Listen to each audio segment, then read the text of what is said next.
I'm the new congressman. I'm Congressman Johnson, and this is my staff here. I'm sorry, Congressman, I didn't see your pen.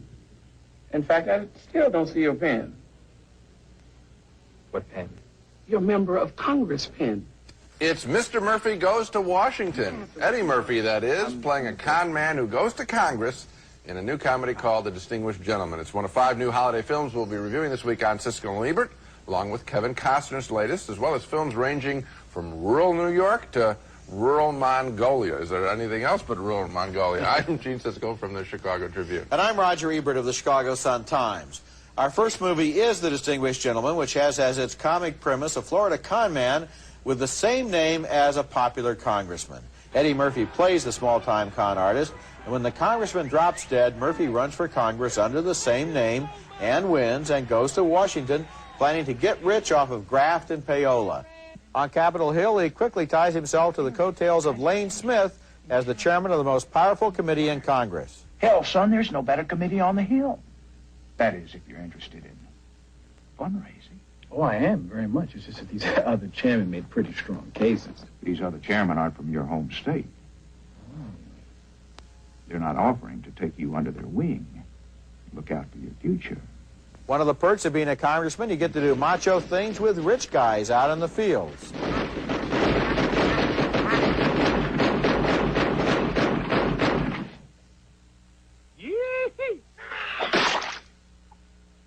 What's that, a heart attack? The movie co-stars Charles Dutton as a congressman who's also a D.C. minister, and Victoria Rowell as his niece, who Murphy falls in love with. And when the last trump sounds, believe me, you will be audited. This is a wonderful day. Distinguished Gentleman has its heart in the right place, and I enjoyed the cynical way it portrays lobbyists as the most important people in Washington. When Murphy was horse trading his vote for dollars and learning his way around Capitol Hill, there were some moments of real humor, and Murphy is perfect for the role. I especially liked the way he pulls his telephone con games by imitating everyone from Martin Luther King to a telephone sex girl. But the movie is so slow. This material calls for high-energy performances and quick cutting for a screwball rhythm, and instead, director Jonathan Lynn allows his characters to stand around on the screen practically making small talk.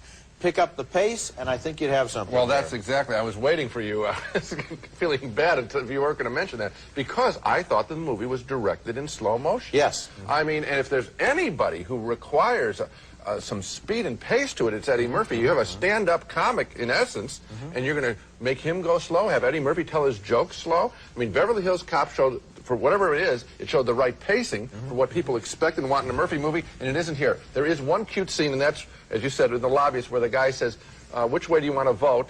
He says, I've got money for you on either side, which is a good There's more than one cute scene in the movie. In fact, I think this screenplay could have been made into a terrific movie. It had been directed differently. One of the problems in terms of pacing is the supporting actors. Now, the two guys, the Latino guy and the older black man who are on Murphy's staff, both of them play it so laid back. Yes. I mean, every time they say something, it's like they wake up in order to deliver the line. And come on, let's get some energy here. And I thought the three included the woman, too, that his gang of little thieves that he brings to Washington. I thought that was a really underwritten group of characters, and it should have been written sharper and funnier, too. Okay, next film.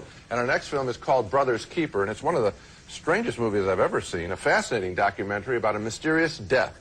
An old dairy farmer in upstate New York is found dead, and one of his 3 brothers is accused of smothering him to death while he sleeps. What's special about the case is the brothers, the Ward boys, as they are known in the central New York State dairy community in which they live.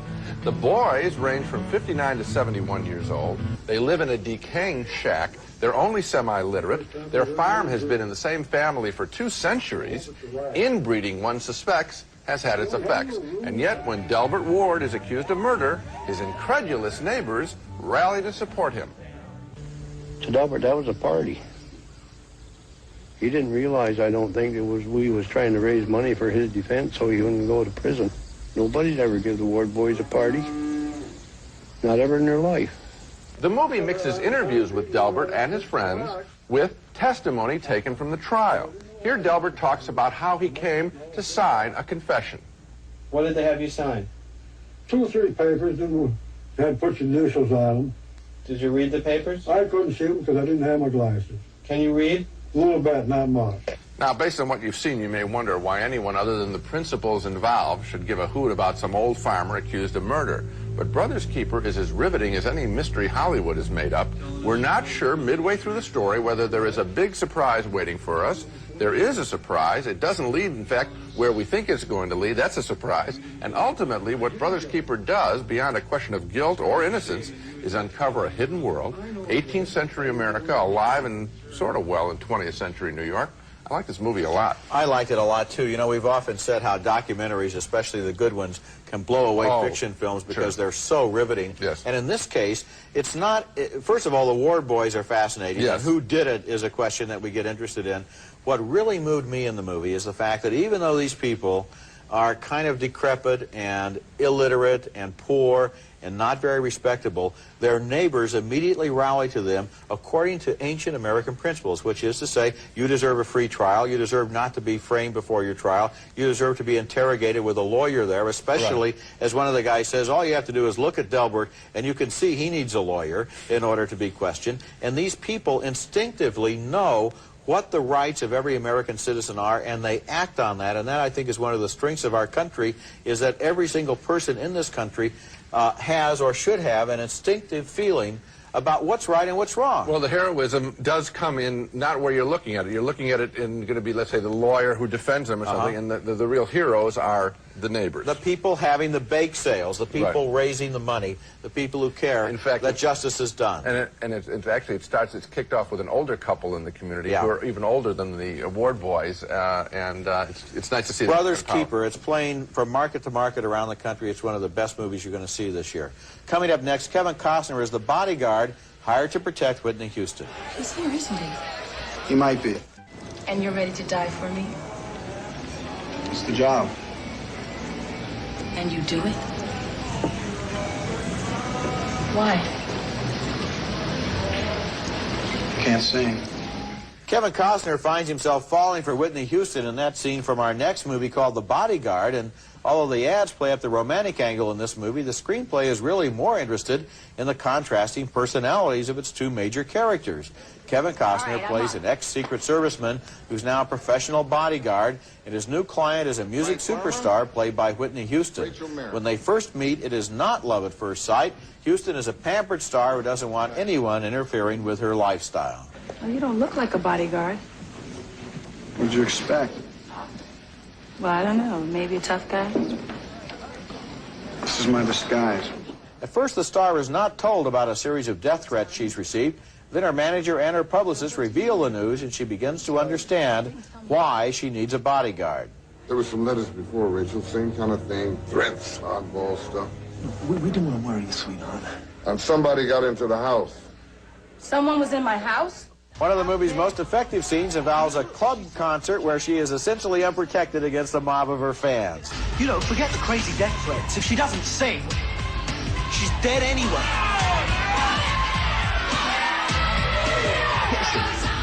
Handled properly, this whole thing could be good for $1 million worth of free publicity. One word. Yeah, well, it could clinch the nomination. One word in turn about this. Yeah, about okay. anything. There is a love story in The Bodyguard between Costner and Houston, but writer Lawrence Kasdan and director Mick Jackson are more interested in the interplay between these two people who are as close as life and death and as distant as boss and employee. I actually found the movie's thriller elements less interesting than the tension between these two different personalities, and the big surprise ending is really contrived.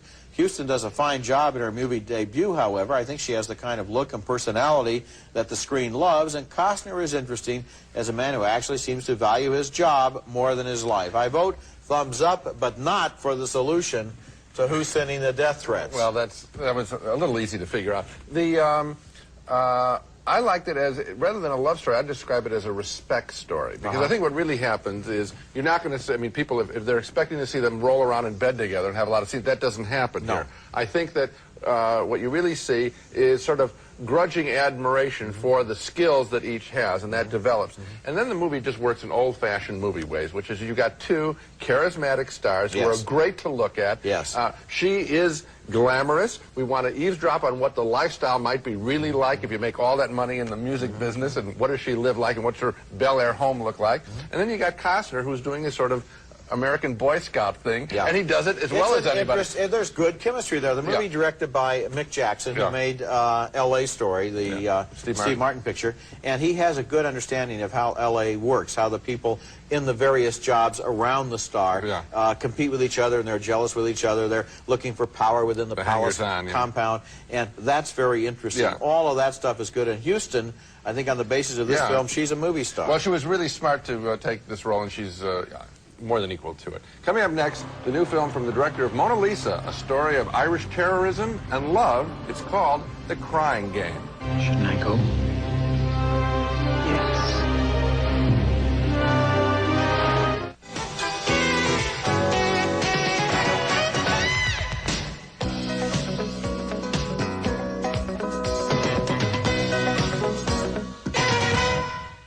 Riddick, takes him 2 minutes to get to the door.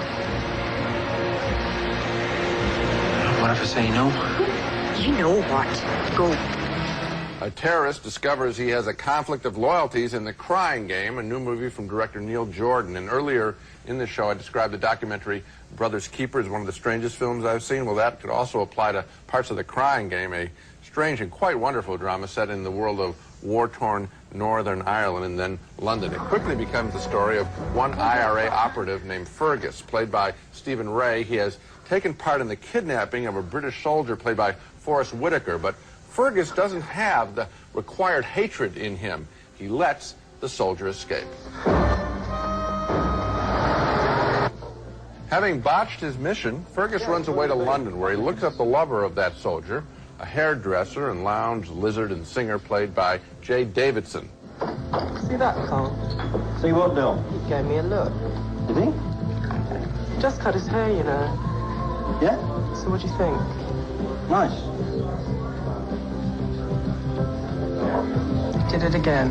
I saw that one. And what would you call that? That was a look. As their love affair progresses, the violent world of the IRA reasserts itself when Fergus is visited by one of his IRA superiors, played by Miranda Richardson. We've got some plans here, and we'll need a Mr. Nobody to execute them. No way, Jude. I'm out. You're never out, Fergus. This is a fascinating film. The issue that The Crying Game is really about is courage, and what really constitutes courage and fidelity to a principle. Seemingly, the IRA soldiers are courageous in being willing to die for a cause. But there is another cause that we see develop in this movie that involves greater courage, the bond between two people. The Crying Game has stunning plot twists and a wonderful set of performances. This is a movie about the same kind of unlikely partnerships that director Neil Jordan has explored in his first film, Mona Lisa, with Bob Hoskins, and The Crying Game, and this is quite a compliment, I think, The Crying Game is just as good. The Crying Game, once again, on this show, we have two movies that I think are going to be on my best 10 list this year, Brothers Keeper and The Crying Game. And in the case of The Crying Game, what's amazing is how the movie keeps redefining itself. You think it's going to be about the IRA, then it's not. Then it's about a relationship, then it's about something else. And at the end of the film, you realize that it has kept you interested all the way through by surprising you with one development after another. With a film like this, you almost want to tell people, look, just go see it. I don't want to talk to you about it at all. Right. Don't ask me what it's about. Just take my word for it. Go see it, because anything I would tell you would diminish your enjoyment of the film. Well, there is that quality to it. I just think that it's time to give this guy, Neil Jordan, some real credit now. He makes stories that unfold. He wrote and directed this picture, and the writing here, this is a difficult thing to do. It's a very literate film in the sense that the way the script unfolds and shifts its territory. Yes. It's very sophisticated and yet I think clear in its passion. I mean, and Jay Davidson does a terrific job with that hairdresser. That performance is such an interesting character in terms of the way that things are said and statements are made, positions are taken, hurt is shown, and the relationship with the soldier develops. It's very hard to describe, but it's a wonderful performance. It's one of the best performances I've seen this year. Very well done. When we come back, the modern world meets an ancient way of life in a film called Close to Eden.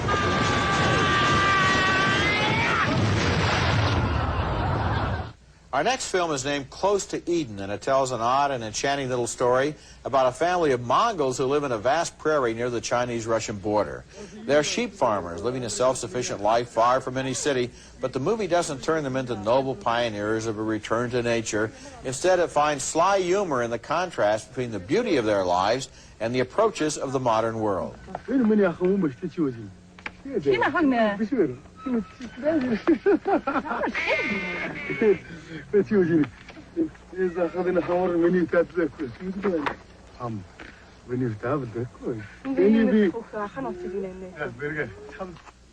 A visitor from civilization, although he is hardly as civilized as the farmers, is a Russian truck driver whose truck gets stuck in the wilderness. The locals extend all of their hospitality to him, and he hardly knows what to make of it.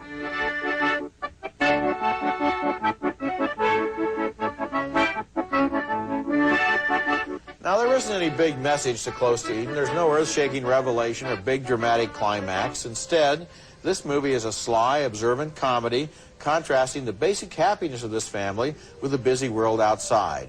There is a tacked-on ending that makes a point about the pollution of the modern world, but that's not really what the movie is about. It's more about a family that lives together in a way that seems to be completely satisfactory and almost tempts us to wonder if it wouldn't be a good idea to start all over again as Mongols. Well, I think this is a really wonderful film. Be careful about what you say. May or may not be on your 10 best list. We still got a month to go. And this show is a pretty good show, hasn't it? Yeah. This is another wonderful picture. I think that the serendipity of life, which is reflected in this film, and what might pop into that little farmland there is amazing. Anything could pop in there and it wouldn't surprise. The movie creates that kind of bubbling effect, that carbonated effect of life, which is so wonderful to see, and that's what they've managed to capture. And then, I used to call it a tacked-on ending, but I'm going to defend it. I thought it was a very hopeful film, in a strange way, about what life will be like in the 21st century. I think things are going to get better, not worse, even though I know that what was a tribal right is now a smokestack. I mean, we see that transformation, and you could argue it's pollution. Somehow I thought, we're okay. We're gonna be okay as a civilization, and I like that. I think you use the right word when you say serendipity, because there are some wonderful surprises in this film. When people do things that we don't expect them to do. At first, when the movie starts out, we think it takes place maybe 200 years ago. And then the truck turns up, we realize it takes place now. Then we see this house in the middle of nowhere, but it turns out to have electricity. Then these people seem to be steppe dwellers, but on the other hand, she's a city girl who came out here to live, just like some yuppie moving onto a farm in the country. And over again, our expectations about these people are upset. The world is a lot smaller than we think it might be. Coming up next, our video pick of the week, another fine film from the director of The Crying Game, and another fresh love story. Siskel and Ebert's Video Pick of the Week, brought to you by Orville Redenbacher, the first and last name in popcorn. Director Neil Jordan isn't a household name in America, and he probably isn't even in his native Ireland. But if you are intrigued by a review of The Crying Game earlier in the show, you might want to check out on home video Neil Jordan's other fine film, Mona Lisa, from 1986, with Bob Hoskins as a mob chauffeur hired to drive call girl Kathy Tyson around London. They form an unlikely friendship and love affair, and Hoskins tries to protect her from his angry employer, played by Michael Caine, who wants to use Tyson in a blackmail scheme. You trying to be funny, George? I told you, Dennis, she drinks tea. You are funny, Georgie. Yeah, I suppose I am, yeah. Get something better. Well, how do you mean better? I mean dirty, nasty, slimy, kinky. The similarities between Mona Lisa and The Crying Game are striking. In each case, we meet unlikely lovers whose fidelity is tested in the face of life-threatening pressure. In Mona Lisa, Hoskins and Tyson are fresh and sharp in a terrific thriller that argues that falling and remaining in love is one of the boldest actions anyone can take in the world today. Mona Lisa is available on tape and disc, and I strongly recommend you rent it. Now let's recap the movies we reviewed on this show. 2 thumbs down for The Distinguished Gentleman, the Eddie Murphy comedy. 2 thumbs up for Brother's Keeper, the fascinating documentary of a dairy farmer accused of murdering his brother. 2 more thumbs up for The Bodyguard, a new-fashioned Hollywood romance with Kevin Costner and Whitney Houston. 2 more thumbs up for The Crying Game, Neil Jordan's superb film about terrorism, romance, and secrets. And 2 more thumbs up for Close to Eden. So a lot of good pictures this week. The small ones while we're getting all these big Hollywood productions coming on. Brothers Keeper, Close to Eden, and The Crying Game. These are movies that don't play in a million theaters. You have to look in the ads to find them. They don't run for weeks. You have to make a decision to go see them, and they're worth it. That's it for this week. Next week we'll be back with reviews of more new movies, including A Few Good Men, a courtroom drama starring Tom Cruise, Jack Nicholson, and Demi Moore, and The Muppet Christmas Carol with Michael Caine as cranky old Ebenezer Scrooge. That's next week, and until then, the balcony is closed. It's America's favorite jelly bean, Jelly Belly, now appearing at theaters and video stores with good taste. Jelly Belly beans, try them, you'll love them. St. Ives Swiss Formula Collagen Elastin Lotion. St. Ives Swiss Formula soothes and softens dry skin instantly, naturally. St. Ives Swiss Formula. To give your dog a delicious, meaty taste and variety of flavors, please don't bother the butcher. Try new Butcher's Blend and Butcher's Burger brand dog foods. Experience Santa Fe cologne for her, for him, forever, and discover why it gets pretty hot in Santa Fe.